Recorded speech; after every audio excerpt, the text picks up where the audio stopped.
What is up, everybody? Welcome to the show. It is Friday, March 29th. This is the Fantasy Football Fanatics podcast, the official podcast of thefantasyfootballfanatics.com. I'm your host, Griffin, joined by the one and only CJ, the Hitman Hickman. CJ, what's up, bud? What's going on, guys? How you doing? Oh, man. It is going. I thought for a minute there we were going to have a three-man show.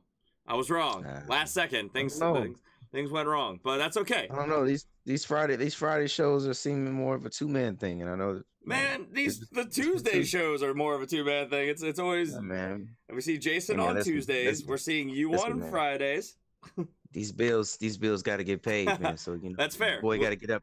You know what I'm saying? Got to get up to work. That's fair. We're offering a completely free podcast to listeners out there. So, I mean, so public service announcement. If you want to support the show and help feed these starving fantasy analysts, you can do one of two ways. You can follow us on Twitch and subscribe over there, or the easiest way is over on patreon.com/thefantasyfootballfanatics. Help support the show. Keep these lights on, microphones recording, and help us keep bringing you this free content every single week. That's a nice transition there. Of course, today, though, we have a awesome show. This is like a bumper, I guess. Today we have an awesome show. Today we're going to be talking about our top free agency winners and losers. This is going to be our final show that is focused solely on free agency. We're going to put that behind us. We're going to start looking forward into the 2019 draft season, not just NFL, but fantasy. We're probably going to be doing a mock draft on Tuesday's show, so make sure you're here for that. That's going to be awesome. But yeah, we're going to look back. We've broken down all the major moves. We've talked about the analytics of how this affects who and why and where. But now we're going to go back and really kind of land on what we're going to be focusing on, what our biggest impacts were, and really what to take forward with us into the 2019 season. As always, make sure you follow the show on Twitter at the FF Fanatics. Subscribe wherever you're listening. Again, we are on Twitch. We are on YouTube. We are on iTunes. Well, Apple Podcasts. We are on Google Play. We are everywhere. Just search for the Fantasy Football Fanatics podcast. You'll probably find us. And with that, I guess let's get into the show. So let's get into some of our top headlines from around the league, because there's a lot to talk about today. We're going to break down the rule changes on Tuesday's show, but for now, we're going to keep it to fantasy relevant stuff. Now, first off, this is interesting, and I wish Jason was here for this, because I want to hear his reaction, because he is steadfast that the Cardinals are holding on to Josh Rosen. I mean, it's good reasoning, but reality also kind of creeps in there. Reports are coming out now that, there's a lot of other teams that we are speculating on, like the Redskins, for instance, and things of that nature. But reports are saying that the Los Angeles Chargers, the New England Patriots, and the New York Giants are all, quote, very interested in Arizona Cardinals' current starting quarterback, Josh Rosen. We've kind of sung him praises despite his really, really bad 2018 season over the last couple episodes. We all, I guess, like these teams, see that he was a good quarterback put in a terrible situation in his freshman year. No weapons, no offensive line, offensive system that did not work. There was everything working against him, and still he put up decent production compared to other big-time names in their rookie seasons. So, my question to you, CJ, what, if any, do you think is the most likely landing spot, and which one of these will yield the most interesting spot for real life and fantasy? Well, I think the most interesting spot would be, the Giants, because it makes the most sense as of right now. It's a move I can see the Giants doing. They've been very very, very odd this offseason on what the moves that they're making. So and at the end of the Odell trade, the GM saying that they have a plan at the end of the day. So look, they have a couple first round picks. I can see them definitely sending that to the Cardinals' way, and the Cardinals can be able to still continue to build their franchise as they get their starting quarterback in Mr. Murray, and be able to ship Rosen off to the Giants. I can see that. That can make sense. I can see another sneaky play into down the road as Josh Rosen go into New England. Being in the holster for Bill Belichick. So after Brady sings his swan song after this year, if he continues to play or if he calls the quiz, he has another quarterback he can be able to develop and have in that system. So those two things, the Chargers, I don't see the Chargers. Chargers don't really make any sense to me. Right here now, they still have the kid that was in Oklahoma. Trying to remember his name, but he's in their holsters. for when Phillip Rivers retires. But I think as of right now, I think the Giants can definitely make a move, and I can see a future move for New England if of course he would sit under Brady. But I think right now I can see the Giants doing it. Are you talking about Cardale Jones? Is that what you're talking about? Yes, Cardale Jones. Oh, yeah. Cardale Jones. Yeah. I was going to say they've got Tyrod Taylor right now as his starting backup. Geno Smith is a free agent from them, but yeah, Phillip Rivers. They've got some guys, but Josh Rosen, young guy, would be an interesting guy, and if he stepped in there, man, he'd have a lot of options. But I mean, Phillip Rivers, I think he's got some juice in the tank. He's only 37. I mean, he's got at least 3 more seasons left in him. Probably he'll probably get to 40. I don't know if we're gonna see much beyond that, but I see him having at least 2 more good seasons before we have to start worrying about some serious decline. I don't know. It's interesting because, again, if you look at just the stats, Josh Rosen played in 14 games, only had just under 2,300 yards and 11 touchdowns. Not super exciting, but when you break down the tape and you look at what really was going on there, he actually performed pretty darn well. And we were all saying this time last year, and this is why he was a first rounder, that he was the most NFL ready out of all the top tier quarterbacks. Now, he finished the worst out of all of those guys, but that was the surrounding talent, that was the injuries, that was everything else that happened at the same time, and just the dumpster fire that was the Arizona Cardinals in 2018. Sorry, Jason, you know it's true. But that being said, I think the most interesting one, because the Giants, I think they're in prime position, and I think they're going to either try and move up to draft, Murray, or they're going to steadfast and try and get one of the other quarterbacks that will probably fall to them. I think the Chargers are completely out of the opportunity to do that because I think they'd have to give up too much. Actually, I don't even know if they'd have to give up too much because the rumor is that Rosen might only command like a 4th round pick right now, 3rd, 4th round pick, which would be an unbelievable catastrophe for a early first rounder from just a year ago. I think New England is the most intriguing landing spot because, I mean, like you said, Bill Belichick, the heir to Tom Brady. We've seen, obviously, just greatness over the last 2 decades, Tom Brady, Bill Belichick. But we saw also a pretty noticeable decline in Tom Brady's production last season. Now, obviously, that all being said, Patriots clearly won the Super Bowl. Can't dispute that. But how much of that was Bill Belichick? How much of that was still Brady getting it done with his decline of play, the surrounding talent? Josh Rosen coming in, I think that gives them a solid person to lean back on, takes the pressure off Brady, and I mean, I think Brady still has another year or 2 in him. I don't know if he finishes his contract, but I think he's going to definitely try to. But should injuries occur, that gives them some insurance with Josh Rosen. So I think out of the 3 of these, that's the most interesting landing spot. But I expect that the Washington Redskins are also going to be in on this deal. So look out for that. Kind of one of those dark horse teams based on this report, at least. Let's move on to the running back position where, here we go, CJ. The Chicago Bears are reportedly trading running back Jordan Howard, starting running back, to the Philadelphia Eagles. Now, in return, all that Philly had to give up was a 2020 6th round pick, which has the opportunity to be upgraded to a 5th round pick based on incentives and production. So, CJ, you guys got yourselves a serious first, second down, north-south runner, red zone kind of running back here. What are your thoughts on Jordan Howard? What's he going to do for the Eagles? What kind of role is he going to fill? And how do you see this working out? Well, first of all, we have to give a congratulations to Howie Roseman. I don't know how he made this possible, but to be able to get a guy that finished 3rd in rushing the last couple seasons behind Todd Gurley and Ezekiel Elliott. Yeah. To get a guy that has been up there with those 2 young stallions, to get a guy for a 6th round pick that can upgrade to a 5th depending on what he does. That is ridiculous. Not even this year, listen, next year's draft. Next year's draft, crazy. Now, listen, we talked about a couple shows ago about this free agent moves and like that, who needs to be shopped. And we mentioned Jordan Howard. We both agreed that Jordan Howard needs to get out of Chicago because he is not the feature back. He is not the focal point in that offense. The focal point in that offense is Tariq Cohen. Now, with Nagy's offense for sure. And Nagy's offense. Now, listen, Jordan Howard, this is where you're going to. You're going into an organization and a system that 60% of the carries go to a feature back in Philly's offense. Don't really know how much that's going to change. But yet, you have an opportunity to be the bell cow. You know what I'm saying? Your catching the ball abilities wasn't really put on full display in Chicago. You're going to be able to get that opportunity in Philly to be able to do that.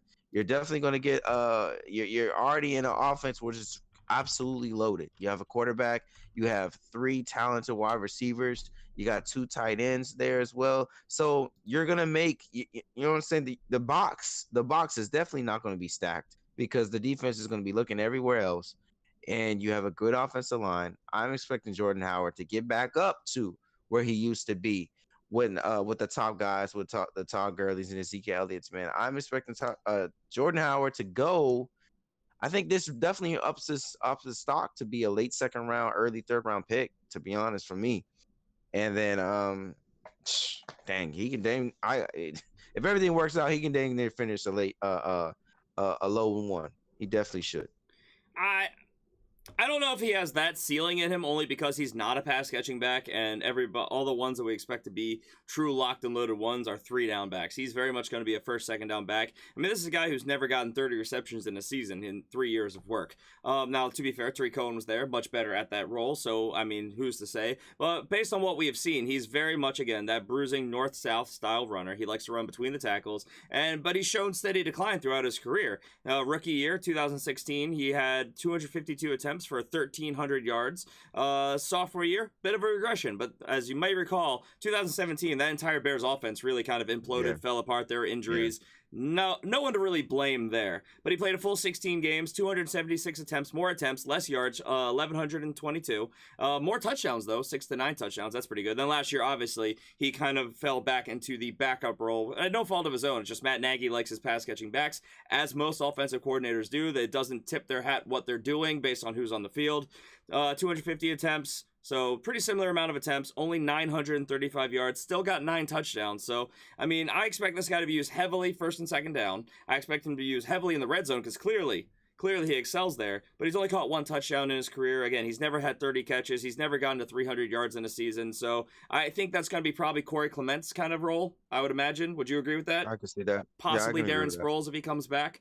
So if he comes back. I mean, he's probably going to take his time on that. But definitely, as it stands right now, Corey Clement. Yeah, I think that the workload, I mean, because the Eagles run the ball a decent amount, I think that the workload and scoring opportunity will keep him very relevant as a first, second down back. I see him as being probably, yeah, like you said, late second round guy, early third rounder. I think he ends up finishing as a high-end running back 2. He has fringe running back 1 potential depending on how things work out, but he's going to need probably some touchdown upside to reach that, or people ahead of him probably to get hurt, just based on opportunity. I think his floor is hurt by his lack of pass catching, but obviously he can break a tackle and take the ball all the way to the house. We've seen him do it many times, so his ceiling is still pretty darn high despite his limited touches. So I really like Jordan Howard. I think that this is an interesting fit. I don't know. Doug Peterson, I think that he'll be able to get the most out of him, honestly. I think that it'll be a much better fit than Matt Nagy. So I don't know. It'll be interesting because, I mean, the Eagles are also a team that likes to pass the ball a lot, and they're going to want Carson Wentz coming back healthy. They're going to want to throw the ball a ton. Obviously, they just brought in Deshaun Jackson, got him back to Philly, Nelson Aguilar, Alshon Jeffrey. We can't forget about Zach Ertz and Dallas Goedert at the tight end position. I mean, they've got weapons. They're going to throw the ball. So I don't know. That's why I'm expecting in passing situations it could be bad for Jordan Howard because there might be times they just have to dump off the ball and that might not be him. I don't know. We'll see. That makes the red zone. You know, if they get into the red zone, that's probably what it is. His touchdowns are probably going to go up a lot. But you know, we'll see. We'll see how it goes. I could see him getting, you know, basically what he got last year, somewhere around 1,000 yards and close to double-digit touchdowns. But you know, that'll land him. Where did he finish last season? Do you remember among running backs? Not off the top of my head, to be honest. I remember correctly, I think he was a mid to low end too. I can look it up. That makes sense. I mean, Tariq Cohen did get a bulk of the load, and there was a lot of the good running backs in front of him. He finished as the 20th running back. Yeah. So that sounds about right. That's mid to low end RB2. I think that he's in a better offense. They're going to be in the red zone more, so I think, and he'll be the lead guy there. I think he'll get more volume, so I could see him. Again, I'm comfortable with that. Probably, we said mid. He landed on the low side. I think he's probably a higher end RB2. We'll see though. It's a good spot. Let's move on to Oakland, where the Raiders have signed unrestricted free agent running back Isaiah Crowell. So that's pretty interesting. Of course, he was released from the Jets after the signing of Le'Veon Bell, and he signs a 1 year up to $2.5 million contract.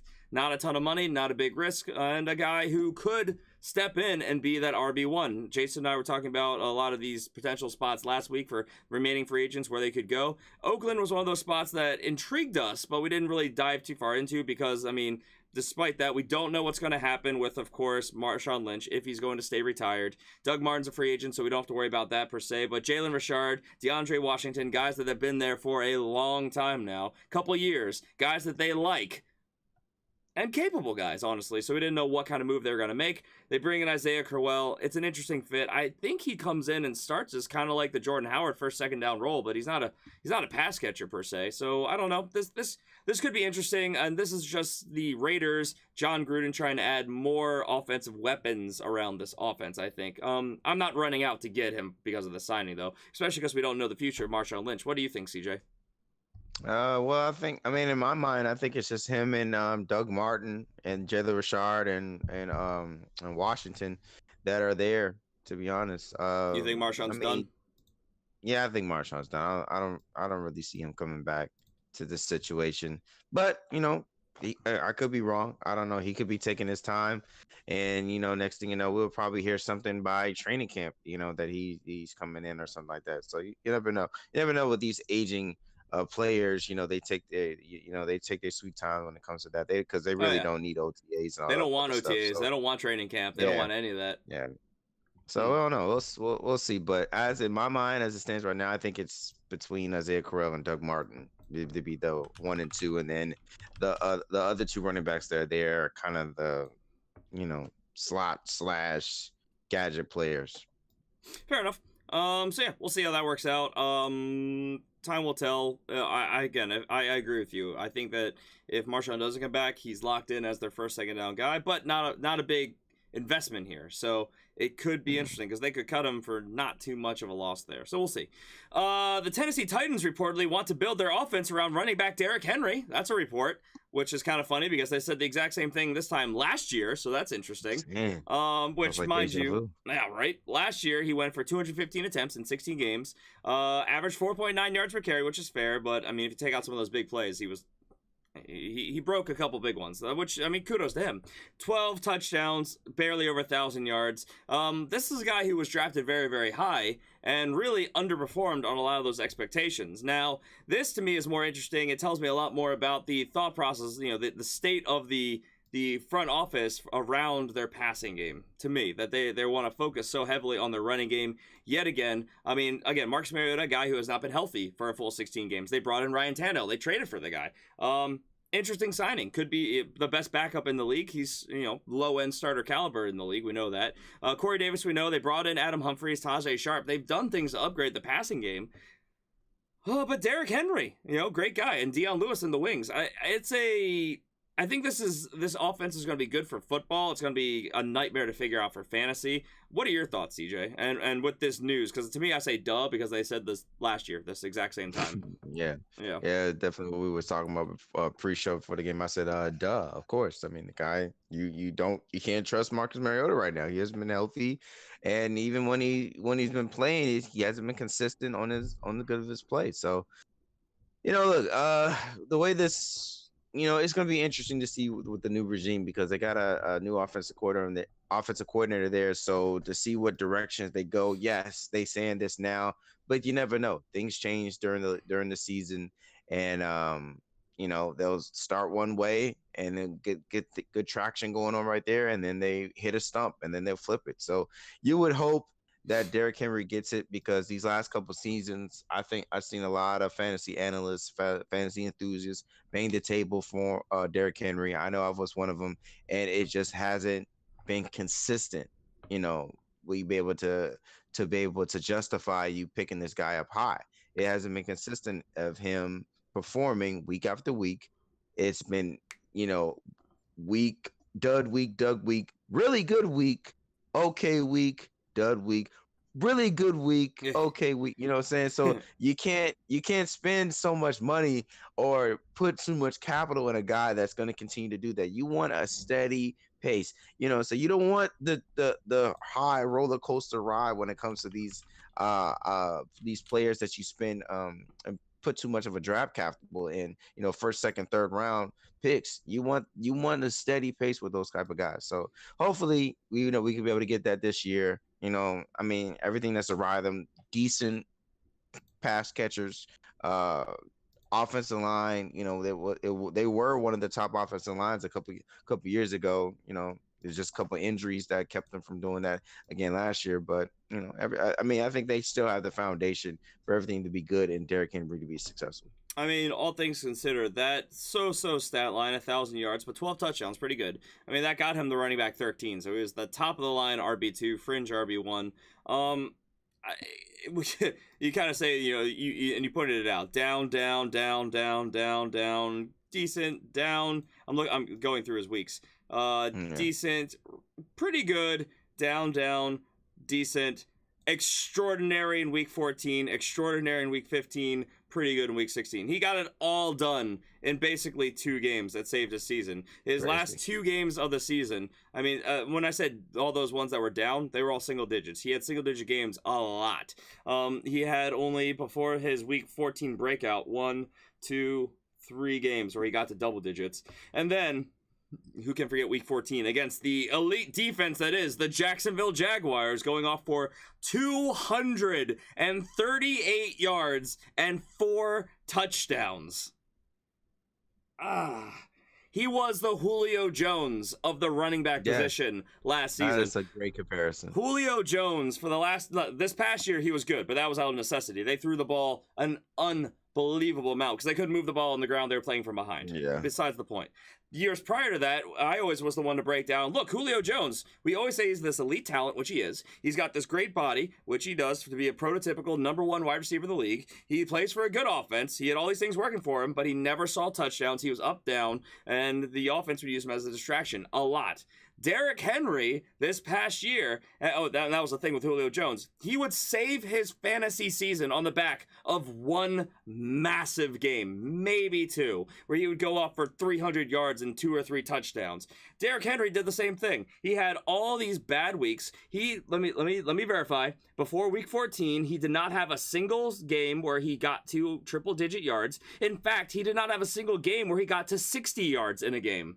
He did not rush for 60 yards in a game until he had his 238-yard game. He was wrecking. I'll put it this way. If he was on your fantasy team, you weren't playing in the playoffs, most likely. And then he, week 14, 47.8 fantasy points. Ridiculous, unbelievable numbers. Amazing. Helps probably no one because nobody was probably playing him against the Jags after that down season. Week 15 at the Giants, he had 170 yards and 2 touchdowns. Was on fire, and then a pretty decent week 16 at home against the Redskins, 84 yards and a touchdown. So, he doesn't catch the ball very much. He doesn't get you receiving touchdowns. He gets a lot of volume on the ground, and he gives you really boom-bust performances. Now, I think the offense in the passing game will be better. They want to build this offense around him, so it sounds like they're going to run to set up the pass. That way they can try and keep Marcus Mariota healthy. I think you can buy into Derrick Henry being exactly what it was last year. He's going to finish the season as a fringe RB1, but there's a real world where if you take that game away, mind you, so that's a 48-point game. If you take that game away, that puts him from, where was he? 186 yards. And if you knock 40 points off of him, he finished as a basically flex waiver wire running back.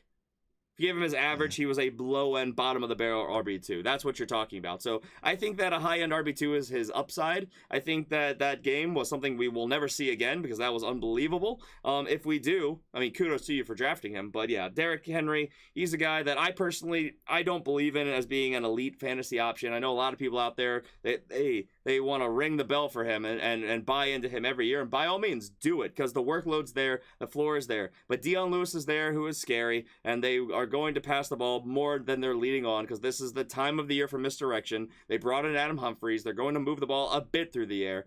I don't know. I think that where he finished last year is basically his ceiling, barring a lot of guys being injured ahead of him. So that's me. Maybe I'm pessimistic, but also I just look at his body of work, and he had a really bad 2018 unless you know, especially if you take out those 2 games. So that's just me. Anything you want to add, CJ? No, man, you did it, man. All right, let's move on. Look, these are the facts. We're not going to just be like, here's where people finish. Draft from that list, because that doesn't help you. All right, the Detroit Lions head coach Matt Patricia suggests that the Lions will limit running back Kerryon Johnson's workload in 2019. Nobody wants to hear this because everybody in fantasy circles knows that not only is Kerryon Johnson super talented, he was a young guy who we all thought had amazing upside, going to an opportunity where he could easily be the number 1, good floor, and I mean now that's tough to hear. Obviously Matthew Stafford, he's a quarterback that you can't crowd the line on. You know he's going to sling that ball for better or for worse, so you got to drop back in coverage a bit. Kenny Golladay, Marvin Jones coming back from injury. They brought in Danny Amendola, so these are all guys that they're going to have to at least worry about back there. I mean, Kenny Golladay, if he continues to develop, he could be a legit red zone weapon in this league, like one of the bigger names that you see all these touchdown highlights coming from. We've seen Marvin Jones finish as a almost said running back, as a wide receiver 1 in the past. Really good, speedy guy with good kind of possession skills. Danny Amendola is that slot guy. All proven commodities. Kerryon Johnson, I don't know who's going to be splitting with. I mean, he's the best back there, we believe. 2nd round pick last season, could have been a 1st rounder. But I mean, theoretic Zach Zenner, who's going to really take touches from him? LeGarrette Blount might be a good complementary piece, but he's a free agent still. So I don't see anybody threatening his workload besides maybe spelling him. So I think this is them trying to say, look, he got hurt early. We don't want that to happen again. We're going to take it easy on him. But I think when the chips are down, that they're going to give him the ball if he proves that he is the guy that we think that he is. What do you think, CJ? Unless they're going to get one of these backs in this draft, which is a lot of them, which I can probably see them doing. Then yeah, I think that I hope that this is just coach talk, and you know, as when the game is actually going and he's actually moving and you know he's in the flow of the game and he's being productive, that Kerryon Johnson is that guy. I mean, he's one of the guys that a lot of people are talking about. A lot of guys, people are buying in on this year because of what he did last year. So yeah, that's kind of that's what my thought is. Hoping that this is a smokescreen, or you know, if they do bring somebody in, yeah, you know, there's a couple names out there running back wise I can see coming in here into their scheme and really messing things up, and I'm hoping that's not the case.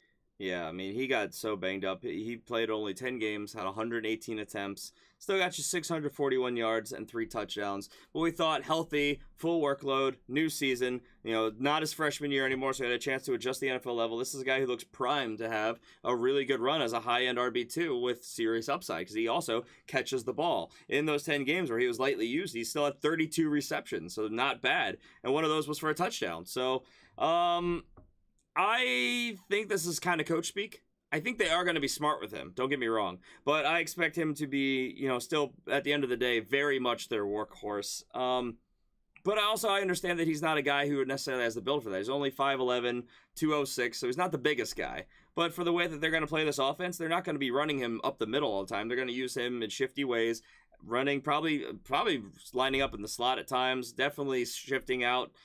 Dump offs. I think that they're going to be smart with him. They're going to know how to use him, and I don't know. I have faith in. I I have faith in Matt Patricia to figure this out. I don't know why, because he's a defensive-minded coach, but I just feel good about it. I don't know why. Let's move on.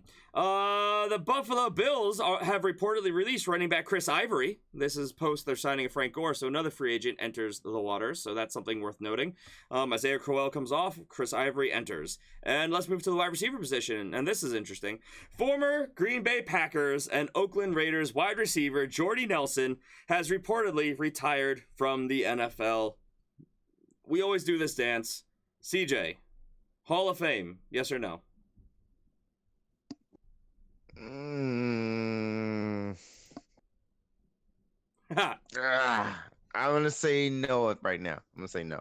See, I think that Jordy Nelson is actually absolutely going to see the Hall of Fame, because if you remember going back to just a couple years ago when we were always talking about whenever he and Aaron Rodgers were healthy together on the field at the same time, he was, over that time period, the #1 receiver in fantasy football, bar none. And he played through a lot of elite, Megatron, Antonio Brown, during all those guys' regimes. He was the guy when they were both healthy. Now, both of them missed time due to various things. That's the level of which they both made each other. I think that because of those gaps, though, and of course the injuries, and I don't know if the injuries are going to be necessarily what holds him back. I don't think anybody's going to hold the year at Oakland away from him, but there are some question marks. I don't think he's a first ballot guy, but I think that he's a guy who will see it after a couple tries. And that's kind of where I stand, because he did so many great things. If he doesn't, I don't think I'd be too terribly surprised, but I believe he'll find his way in there. If based on, look at some of the other guys that have made it in there too. I think he's better than some guys that made it in there recently, and I could see a world where Jordy Nelson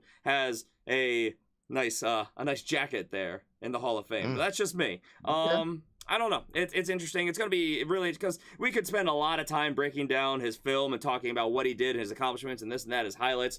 But that's a conversation for another day. Just looking at his body of work and knowing the history of Jordy Nelson in Green Bay with Aaron Rodgers, he did amazing, truly astonishing things and had a lot of just unbelievable seasons. I mean, remember when he had, 15 touchdowns and 1,200 yards in 2011?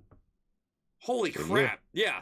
That's pretty darn good. There's a lot of big name quarterbacks, a lot of big name wide receivers who have never touched that. I mean, go back 3 years ago, 2016, he had 1,250 yards and 14 touchdowns. I mean, he is a threat. He was money. I can see it. Look, he's got a year of 14, 13, and 15 touchdowns. Those are good numbers for fantasy and real life. So, all right, but yeah, that's Jordy Nelson. Let's keep it moving. This is interesting. Philadelphia Eagles have signed unrestricted free agent tight end Richard Rodgers to a 1-year deal. This to me is obviously pass protection depth move. I don't think they're going to be running him out there very much. I don't see how interesting this is. This is just he's a good pass blocking, run blocking tight end, and that's pretty much it. I mean, is he going to make the team, CJ? Or is he a camp body? Probably can. I think he does, because we'll carry 3 tight ends. I mean, I was going to say, I think you have to, because you only have 2 on the roster right now, if memory serves. I think you just have Ertz and Goddard. So, let me verify that. Let me see. The Philadelphia Eagles. You also have Joshua Perkins and Will Tye. Oh, you guys, I forgot about Will Tye. They won't. I mean, those are camp bodies. Those last 2.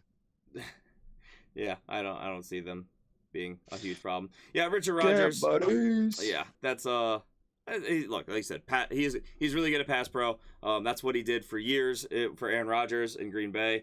He's had upside, because Green Bay, they like to throw the ball in the red zone, so he's gotten some touchdowns, but he's never been consistent. That's not really his thing. He has the ability, but his main thing is pass protection, and that's what I think he's going to be doing: run blocking, pass protection. So yeah, Richard Rodgers added depth to the Philadelphia Eagles, and with that, let's move on to why we're here. Our topic of the day, and that is our top free agency winners and losers. So I guess we'll just, you want to go winners back and forth, and then we'll go to losers, or how do you want to do this, CJ? Sure, we can do that. We can do that. All right, I'll start off. We both pick 3, and then we'll just list off the names that Jason wrote down, because he could not be bothered to join us tonight. Shots fired. For starters, a big winner for me is Cleveland Browns quarterback Baker freaking Mayfield. Not only did this guy, and I've been singing this guy praises, I thought this guy was going to be a big elite name in the future in this league. Well, it looks like it could be here sooner than we thought, because he had a really good year last year when he was given the reins. Tyrod Taylor stepped down, he was moved up, and he played really, really well. Well, he has had nothing but upgrades. I mean, his offensive coordinator, which came on later in the season to replace the former one, he really, really liked. Well, now that's his head coach, so we know that system's going to stay in place. We also know that they added depth, serious threat at the running back position with Kareem Hunt, which will give him another pass-catching weapon to go with Nick Chubb, who we all like. And then let's not forget, they bring in a future Hall of Fame caliber wide receiver in his prime. Don't know how they managed this, but they did. Odell Beckham Jr. He gets an elite top 3 wide receiver in this league to throw to, while already having a really high-end elite possession slot receiver in Jarvis Landry. So, I mean, he's got weapons all over the field. David Njoku, let's not forget about him, a really good pass-catching tight end as well. He is going to be, and as I've said, I'm penciling him in as one of my top 6 fantasy quarterbacks in my rankings, end of season expectation. I am super high on Baker Mayfield, and I think that the obvious surroundings give me good reason to stand by that. The defense also greatly improved as well. So I think the only thing that hurts them is if they get up by too much and then they're just running to kill clock. CJ, what are your thoughts? I like everything that you said. Everything you said makes sense to me, and that's kind of what I'm thinking about. I want to go into Baker Mayfield next season, man. Overload on talent. They definitely made improvements on the defense to be able to keep them, get them to be able to get the ball back sooner and get more points for that offense. All that stuff makes sense, bro. All right. Give me one of your winners. All right, one of my winners, man, and it's a little close home to you. So I'm going to say Mark Ingram, man. First of all, Mark Ingram's going to come to a system where he has a mobile quarterback on Lamar Jackson, man. Listen, the way that offense was already going towards the end stretch, going into the playoffs, man. I think adding Mark Ingram there, more mobile, not mobile, but more athletic running back for you guys. It's not just a bruiser that can be able to run down the field, man. He got some juice to him, man. I think that defenses already saw the headaches that they were having last year with that option of what's going on. But now with Lamar going to be able to open the playbook up a little more, and they can be able to implement a little bit of what they did last year, added on to him expanding his game.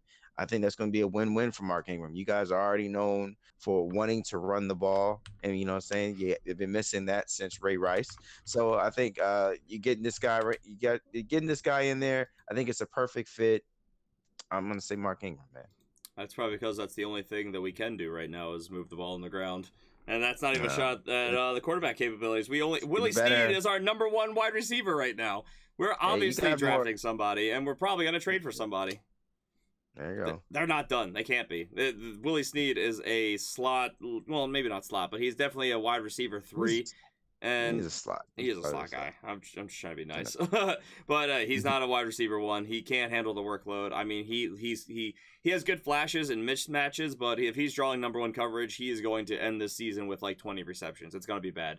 So yeah, we'll see. It was funny because I was thinking about Mark Ingram, and I was like, I don't know if I see him as a winner or a loser, because I mean, he got a good workload in New Orleans. New Orleans is a top running team as well, but in Baltimore, he's got a lot of running backs to compete with, including a quarterback that's going to vulture a lot of touches. But at the end of the day, it is an offense that is going to be completely run heavy, and that's got to help the guy who's going to be the lead back, and they're going to be running the ball whether they're up or down. So, I mean, yeah, I agree. He's a winner for me as well, but it's an interesting narrative.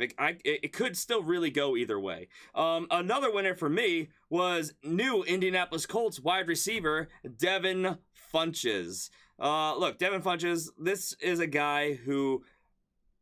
man, Andrew Luck has been waiting for a guy like this. A 6'4", 225-pound receiver who can move. He's good at boxing guys out. He's got deceptive speed. He's really good hands. And this is a guy who, in Carolina, was still able to put up pretty decent fantasy seasons. Now, I don't think he is an elite guy as far as, I don't think this is a guy that you're running out saying this. With Andrew Luck, he's going to be the next, we've been saying Julio Jones. I don't think he's that guy. But he's got the best quarterback he's ever been with. in an offensive system that's going to feature him heavily because they like to pass the ball. And I think that they're going to be in the red zone position a lot. I think that this is a great situation for him. I mean, I could see him very easily ending the season with probably around 1,000 yards, probably somewhere around 80 receptions and close to double-digit touchdowns, which is going to get you a solid wide receiver 2 production, if not higher. So I really like Devin Funch's landing spot with the Colts. I think he landed in the best case scenario for him, both opportunity and, of course, offensive system and quarterback. I really like it. Anything you want to add, CJ? Oh, man, I think you know that. I think these last couple of weeks we've been nailing him with that. He's going to have the best season of his career. Mark my words. Definitely, all right. Definitely. Your guy. All right, so you go wide receiver. I'm going to go wide receiver again, too. I'm going to say Terrell Williams. So, look, I know we've been both kind of on the fence about this a little bit, but look, hear me out. All right, First of all, all right. He's going to a new regime. He's going to a new regime in Oakland. He's got already established true number 1 wide receiver on the other side of Antonio Brown to take off that other coverage. You're coming in there now. They've made improvements to the offensive line with a couple good signings and in free agency, and they're probably most likely going to do that again in the draft. They're going to get they already got 3 first-round picks this year in the draft, man. Yeah, so you gotta figure at least, if not 2, at least one of those is going to be focused on the offense. And once again, it's probably going to be the offensive line, which is going to even be better. They brought in Isaiah Crowell as a veteran, proven running back in the right system. When given the opportunity, he can be able to make things work for him. They already got Doug Martin there. He's a proven running back as well that can be able to make things work for him as well. So once again, this offense is not focused on one thing as far as that all that we can do is be able to pass. All we can be able to do is run. We can make it balanced, which is going to be good for Derek Carr to be able to go back and be that quarterback he was a couple seasons ago before that injury. So if this painting that I'm trying to paint right now, everything works, everything goes and flows where I see it, man. I see Tyrell Williams to go out there and have a good season this year, man, and be very low key with it, because now you don't have to wait for Keenan Allen to start putting dud weeks for you to be able to go out there. You don't have to wait for Mike Williams to be hurt and for you to be able to get your shine. You're already plugged in as the second wide receiver in this offense, and I think that's going to be beneficial and money for Mr. Williams in Oakland. Look, Tyrell Williams is a guy that I've really been kind of high on. I've been waiting for that breakout year with the Chargers, and it hasn't really happened, and a lot of that's because he's been buried on a depth chart, which has had, during his playing time, anywhere from 3 to 4 really good wide receivers and a really good tight end on it. So yes, I will agree. On that alone, he is a winner because he goes to Oakland where they don't have that. They've got the biggest ball hog that they could possibly have in Antonio Brown there, and him. That's really what they have right now as far as pass catchers go. So his floor is going to be much, much higher. 6'4", 205. He's a big guy. He can also play outside. I think he's going to play well. I think it's a downgrade in offensive system. I think it's a downgrade at quarterback, but I think that the opportunity is going to give him a massive rise, a big boost. I don't see a way, barring injury, that he doesn't have probably the best year of his career. So I have to say, again, I think that I agree. I think he is a winner. I think this is very, very good for why am I blanking on his name? Quarterback. One more time. Quarterback. Derek Carr, thank you. I was like Dalvin? What was wrong with me? Derek Carr. I think it's a big move for Derek Carr. And yeah, I think this is good. I think this helps the team. I think this is a good move for fantasy, for him, for real life football as well. And I'll move on. Actually, I should mention also with my guy, I forgot to say who he hurts. I think Devin Funchess hurts Eric Ebron this year. So I'm going to temper expectations on him because that's another big body guy out there. Plus Eric Ebron is not the only tight end because people are coming back healthy. We won't deep dive into that, but that was my Devin Funchess take. Moving on to my next guy, Jared Cook. Another huge winner to me. And I mean, he goes to the perfect situation where he can be able to pass protect, and then he can just go and be a big red zone weapon. Drew Brees, look, we've seen it over his career. I mean, when he had Jimmy Graham, obviously top elite tight end numbers, really good production, offense that knows how to use these guys. And since Jimmy Graham, he hasn't really had a tight end of Jared Cook's caliber. So look, is Jared Cook the most elite tight end ever? No. Is he Jimmy Graham good? No. But he's upper echelon, and he goes to an offense which is already going to be moving the ball up and down the field. They like to throw in the red zone, and I think he gives them a solid number 2 option in the red zone as a target right behind Michael Thomas. Those are going to be their 2 big body guys. Traquan Smith is going to work his way into that rotation as well, but this is an absolute absolute slam dunk to me. This is a great fit, offensive system and scheme for Jared Cook. I think this is great for, obviously, Drew Brees. This is good all around. I really like this signing. And when he left New Orleans without a deal, I was like, how did that happen? But apparently they had agreed just not in principle, and now that they have and he's signed, it's going to work out well. So I really like Jared Cook this season. Anything you want to add, CJ? I said, man, you did good. All right, take us home. I'm expecting good things out of Cook. All right, and then my last one, man. Listen, this might be a little fanboy of me, but I like Nick Foles to the Jaguars, man. First of all, you're going to the offense that desperately needed stability and just anything but Blake Bortles, and you got it. You got it in Nick Foles. You got it in a Super Bowl MVP quarterback to be able to come into your regime, be able to distribute the ball without the turnovers. Because why? He doesn't really have to force the ball to anybody in there. Right now, as it stands right now, you got a bunch of guys that kind of mimic each other. You got DJ Clark that's there. You got Marquise Lee there. You got Cole there. You got Dede Westbrook there. You got Leonard Fournette, the guy that we cannot forget about. And you got this offensive line that is pretty solid offensive line, especially if you can bring Nick Foles in there. You need a good offensive line, and you need you need talent around them. And Leonard Fournette is number one on that list right there to be able to run that ball. I think last year what was going on with this team is just, with injuries and the inconsistency and them not living up to the hype of where they were the previous year. I think that all kind of crashed down on them. This year, I feel like it's a fresh start for everything, man. You got Nick Foles coming in there, and he's going to distribute the ball. This is a guy, Nick Foles, at the end of the day, I feel like he's probably not going to go draft. He's not going to be drafted, but he's going to be a guy that you can be able to pick up. And if you need to plug and play, if you have an injury going on at your quarterback, that you be able to get in there. I think he's going to be able to put up consistent good weeks for you.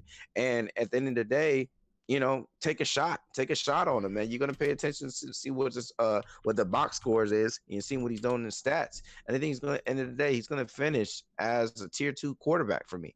And that's good from a guy that was basically, just holding on to the Philly spot until Carson Wentz came back, until he finally took it over. And then his numbers went right back up. I mean, so Nick Foles to me right now, this is his time. And I think with him going to the Jaguars right now, he's definitely going to improve and put up numbers in this offense. Nick Foles and the Jaguars, look, it's a win for him. Absolutely. I mean, obviously he goes from a backup role to a starting NFL quarterback again. This is not unfamiliar territory for him, but it's because of that we can see his track record. Nick Foles, I think, is kind of a scary proposition. That's why I think some people are going to overreact to this. They're going to be like, Super Bowl MVP Nick Foles leading an offense. Let's go get him. He's going to be my sleeper quarterback. We've never seen a full 16 games out of this guy, even when he was the starter. His best season was his sophomore year in Philly with the Eagles before he then he left. Well, was he released or traded? I don't remember what Chip Kelly did. I was going to say Kelly traded him, right? Yeah, to the Rams, and then he ended up with the Chiefs, and then eventually back at the Eagles to back up Carson Wentz and then make a Super Bowl run. Obviously, we know the story. But that best year of his career, he only played in 13 games. He's never made it to 3,000 yards, and he had 27 touchdowns, which, to be fair, pretty darn good. Now, the touchdowns were the lone high point, though, especially over that workload. Will he play a full 16 games? Can he get it done with the weapons that he has? And all these other things, that remains to be seen. But I think Nick Foles is an upgrade to Blake Bortles. I think this is a good move for the team and all the weapons there for real life. I think that is obviously an upgrade for Nick Foles going from a backup to a starting position. So I agree. This is a winner. I just preach a little bit of caution here. I think that's fair to assess, but we'll see how it all plays out. He's not the same quarterback he was back then either. So time will tell. Well, it'll be interesting to watch his 2019 season. Jason's guys, quick hits. Miami Dolphins quarterback Ryan Fitzpatrick. I mean, he got a starting job again. He's going to play in this league, and he likes to sling it around. He's got weapons there, so that's kind of funny. But yeah, he's a winner. Deshaun Jackson going back to the Eagles. I don't know if I see this as a winner, only because I know the role he would have played in Bruce Arians' offense, and I think that Bruce Arians, it's debatable where Deshaun Jackson would have gotten more production and had a better fantasy season. But CJ, what are your thoughts? Because you're obviously very closely tied to this. Well, listen, I think that as it stood right then, you can only go off of what you saw, and what was going on in the quarterback situation in Tampa was it was not instability. It was not. It was very nothing consistent. True, but under a different regime. In a different regime, yes. But I think that Deshaun, he kind of saw the writing on the wall. He didn't see any improvement happening with Jameis, so that's probably why he wanted to just go ahead and get out of there. Now we definitely both of us agree with Bruce Arians now in the building. We're hoping that he can be able to influence Jameis, get Yeah. all of those terrible habits that Jameis has out of the system, and we get back to seeing Jameis Winston his first couple years in the season.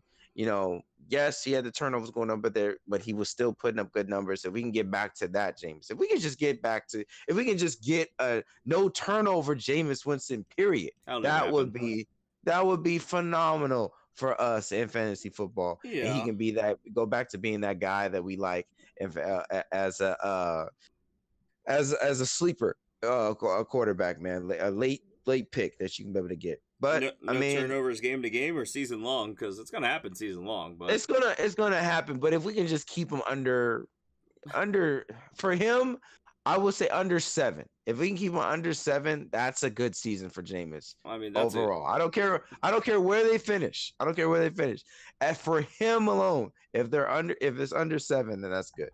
I mean, that's a pretty decent season for most guys. I mean, if we're talking fumbles, then yeah, absolutely, that would be amazing for him. But collectively, I mean, interceptions happen. For instance, it's not a lot of times it's not even the quarterback's fault. Tip balls and things like that, batted passes.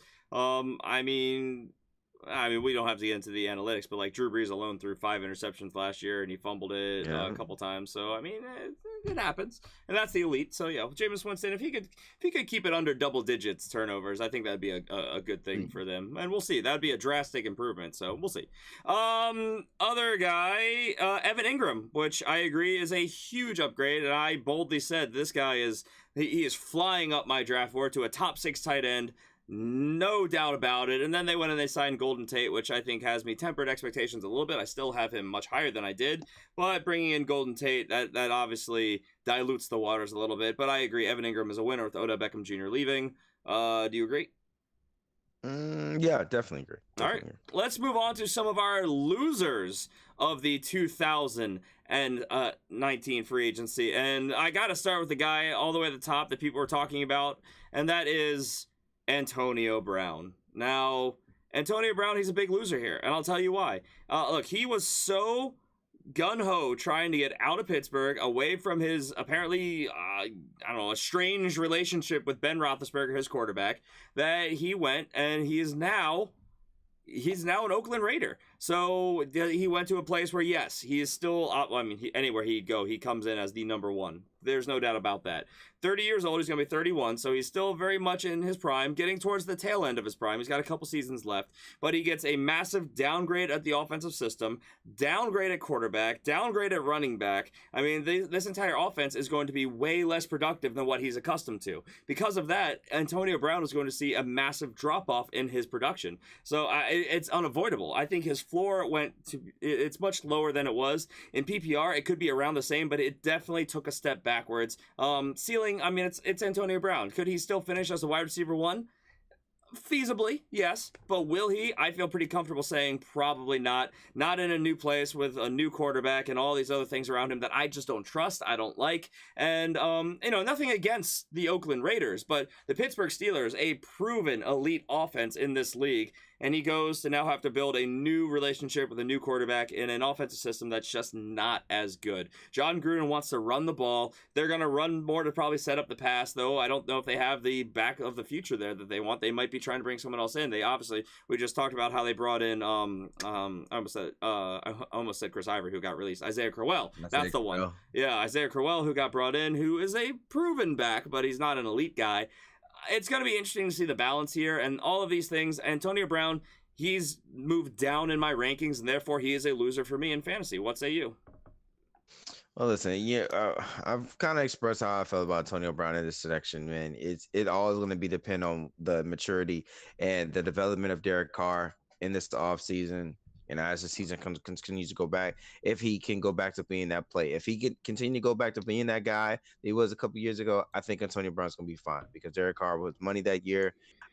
He's got this offense is kind of reshaping to be what that season was for him with Amari Cooper and Crabtree right there. But even then, So he was kind of an average quarterback when it comes to yardage and stuff. I mean, it was good. It was a really good season for him. But yeah. I don't know. I don't mean to cut you off. Sorry. No. It's understandable. I mean, the numbers are numbers. So, well, I mean, we just have to see. We just have to see. That's that. I feel like that's the only handicap, which is how this game is played. This is going to be, the factor. I'm telling you, if you where Antonio Brown's going to finish is all the pressure and everything's going to rely on the maturity of Derek Carr and what that's going to be because he is the quarterback, and that's how football is played between the quarterback and the wide receiver. But yeah. That was his 2016 season, wasn't it? Yes, it was. 2016 season was 15 games. That's right. He got hurt second to last game. Under 4,000 yards. So again, not great yardage. It's not like he was pushing 5,000. 28 touchdowns. Right. Good. Not elite at all. Again, Derek Carr, he was having a great year for him.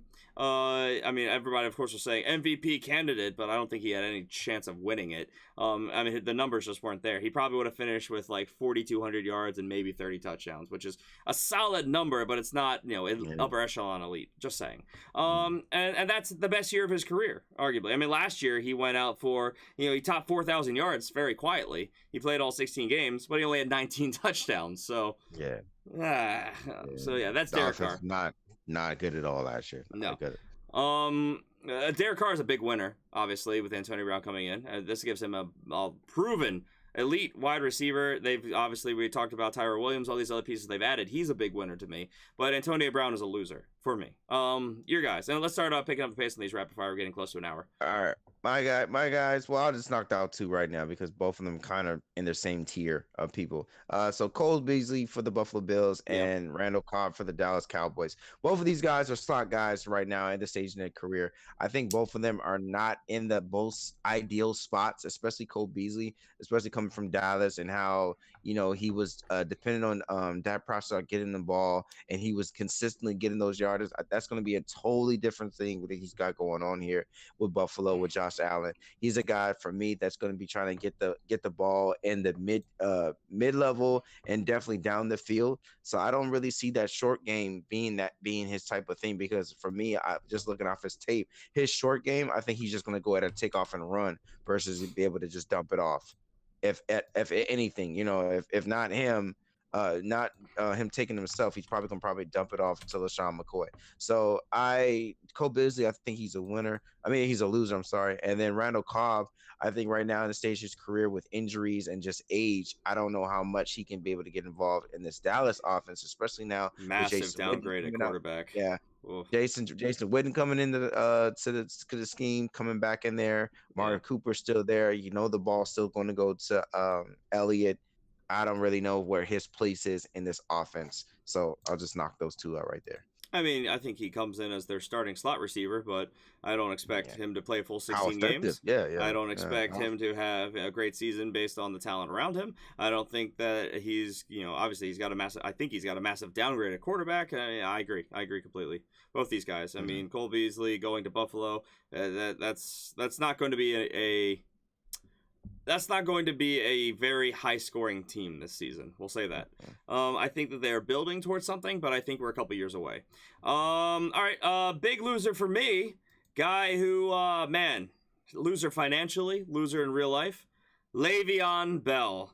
Le'Veon Bell goes from being the Pittsburgh Steelers' workhorse running back, a guy who perennially was the top 3 running back in fantasy. He played on an awesome offense, and an offense where they had to respect the pass because Antonio Brown was there, plus various other wide receivers at the time, to go into the New York Jets, where they've got guys who we like, that have flashed and have talent. Robbie Anderson, Quincy Nunwa, they brought in Jamison Crowder, guys we like. Obviously, young, up-and-coming quarterback in Sam Darnold, a guy we all like. But Sam Darnold, at this point in his career, he's no Ben Roethlisberger. None of those guys come close to the talent that was Antonio Brown. And he goes from an upper echelon on, because they had to protect Big Ben, offensive line to a middle, honestly lower of the pack offensive line. Le'Veon Bell is going to be running for his life here. I don't think he gets the volume because they're going to limit his touches. I don't think he comes near seeing what he saw his last year that he played in Pittsburgh back in 2017. He played in 15 games, 321 attempts on the ground. And he also caught 85 receptions. He had 400 total touches. He's not going to get close to that for about 2,000 yards and a combined, 11 touchdowns. I think that he's going to see, maybe 2/3 of that as his floor with definite upside from there. I mean, this is a guy who I have as a lower end running back 1 with upside again. But, I mean, he's going to have a reality check. Look, he got about half the money he was looking for. Maybe a little bit over half. And he has just downgrades all around him. So Le'Veon Bell is a big loser for me. I don't see him putting up Le'Veon Bell type numbers. I think he's going to be very, very, very good, real life and in fantasy. But he's not going to finish the year unless things go really, really right. And obviously the draft is still upcoming. They have to upgrade this offensive line for him to have a chance. And it's a long shot to say he finishes as an elite top 3 running back. Here we are, March 29th. That's me. What are your thoughts? I mean, I totally agree. I think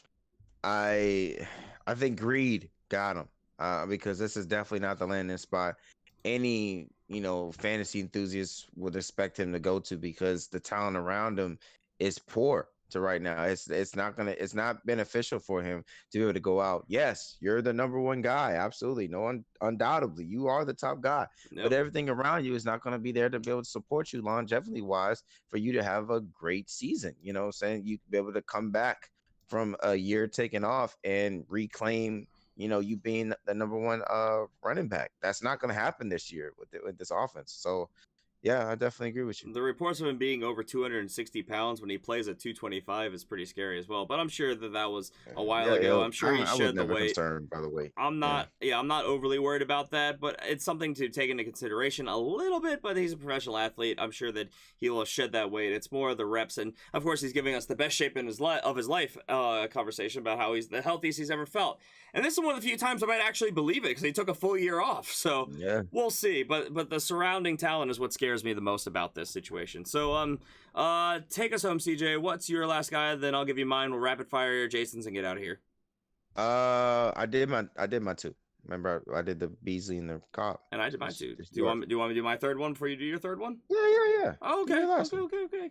Okay. I mean, or I can just knock out Jason's drinks. I mean, he said Eli Manning for the Giants, because he losing Odell Beckham, and replacing him with a aging Golden Tate, a guy that's normally a slot guy, but now most likely going to be moving to outside unless they draft a DJ Metcalf or something like that. Right. So yeah, I can definitely see that. And then Adam Humphries, Tennessee's wide receiver, going to a system where Marcus Mariota is not the best at being consistent in that offense, and especially if we're going off the reports of now they're going to remold and shape this offense around Derrick Henry.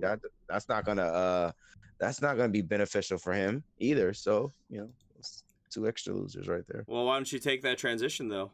You talked about Golden Tate. He's one of your losers. Why don't you tell us about him? Why is he a loser? He is. Why? He's a loser to me because of this. All right, Golden Tate.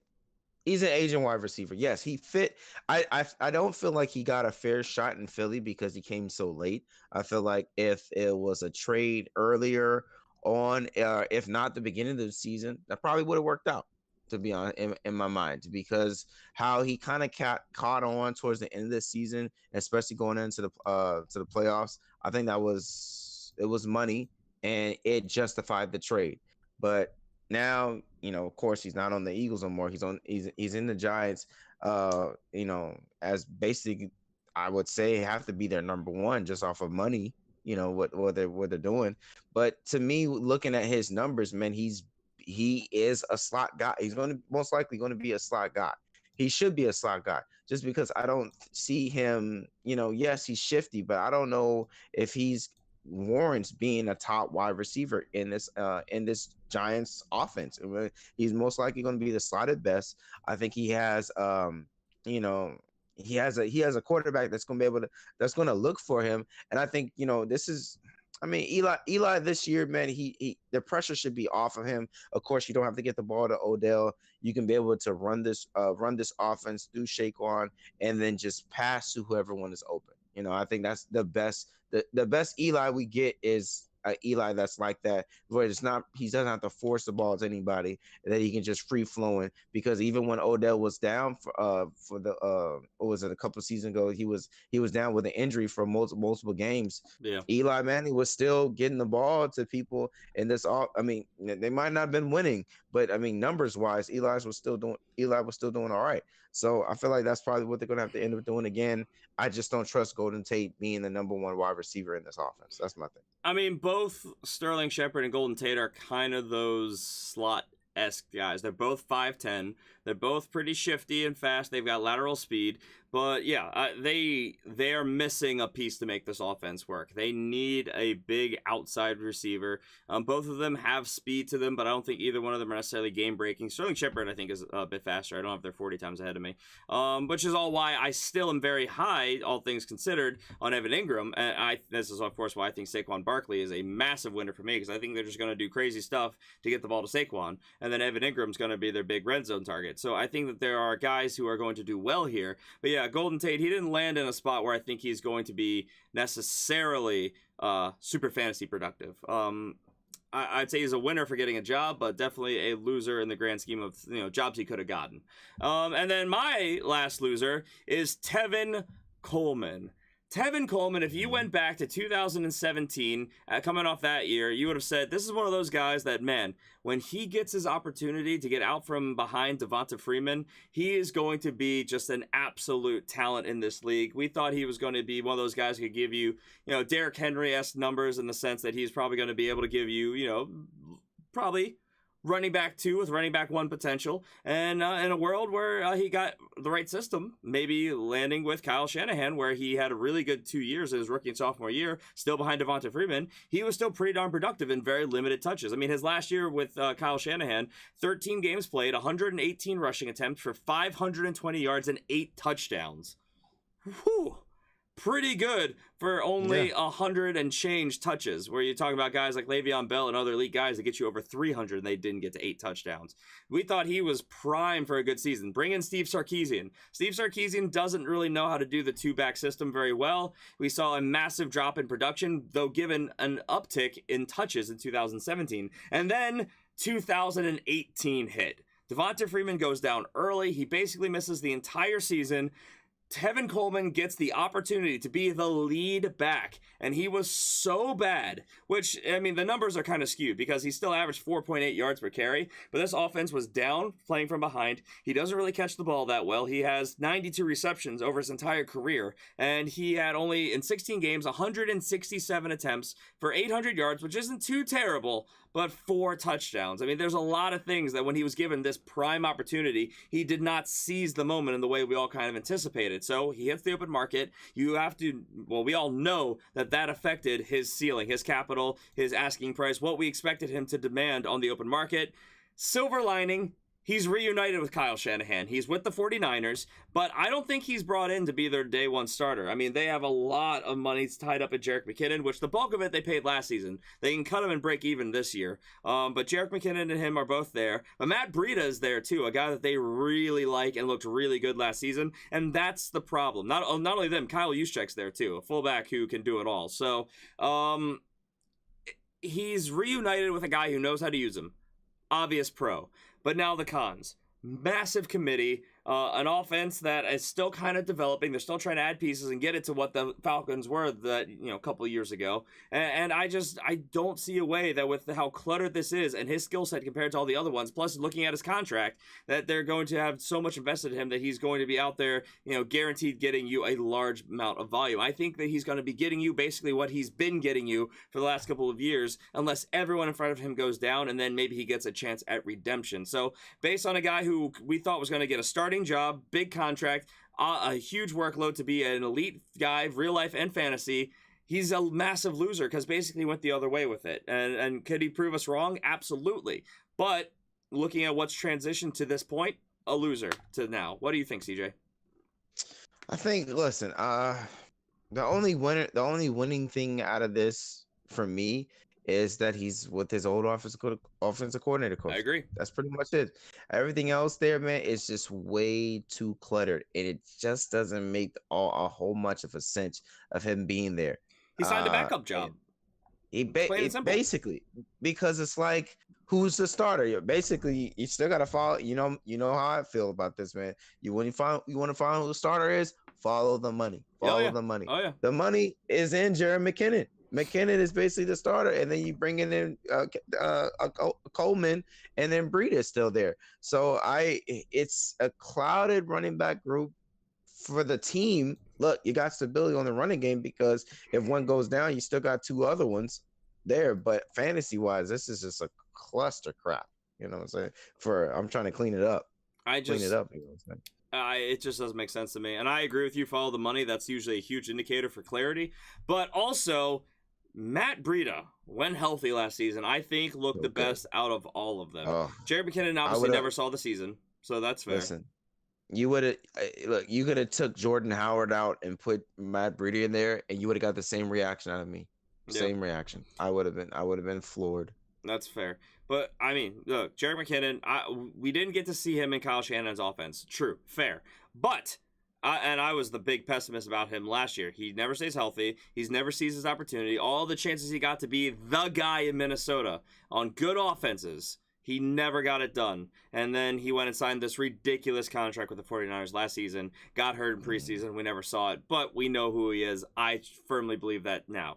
We saw what happened with Tevin Coleman last season. The last couple of seasons, honestly. We think we know who he is. Matt Breida looked awesome last season till he got hurt. So, I mean, I've heard from a lot of beat writers in the area that have said that they expect Matt Breida to be the week 1 starter. I think that training camp's going to kind of solidify this one way or the other. But I could see a world where that happens, despite the two pretty highly paid guys behind him. So, we'll see. This is a guy that, you know, they grabbed for nothing. I mean, he was I think they signed him off the street. They didn't even draft him, if memory serves. So, yeah, Matt Breida, a true just feel-good story there if he is able to win this. And, man, Tevin Coleman, what could have been. And we mentioned Eli Manning, Adam Humphries. Jason didn't feel the need to give us a third loser, so that's it. Those are our winners and losers. The Cardinals. Our top, the Cardinals are the losers. The Cardinals are the losers? Oh, man. That'd be interesting to hear that debate, especially coming from him. But yeah, that's going to do it for us today. Make sure you guys tune in on Tuesday when we will be doing our first mock draft of the 2019 season. This is for fantasy, not for rookies, though there will be rookies in it. Make sure you guys subscribe wherever you're listening. Again, we are a year-round podcast, bringing you all the information you need to hopefully win your leagues every Tuesday and Friday. Again, we are now on Twitter. We are on Twitter at the FF Fanatics. We are now on Twitch. We are on, where aren't we? You know, we're on Stitcher, Apple Podcasts, Google Play, YouTube. I already said Twitch. We're constantly expanding. We're trying to get on Spotify right now. There's a waiting period. We'll see how that works out. Lots of cool stuff. So just look for us or support the show. Go to patreon.com/thefantasyfootballfanatics. Greatly appreciate that. Rate, review wherever you're listening. Hit that subscribe button. CJ, any parting thoughts before we sign off, bud? Hey, man, guys, appreciate it. I definitely like this Twitch community, man. This is fun. I'm looking at these comments. It's really some funny comments going on here. Yeah, well, there's some characters out there for sure. All right, we're out of here, everybody. Take care. Have a great weekend. We'll see you on Tuesday. Bye, guys.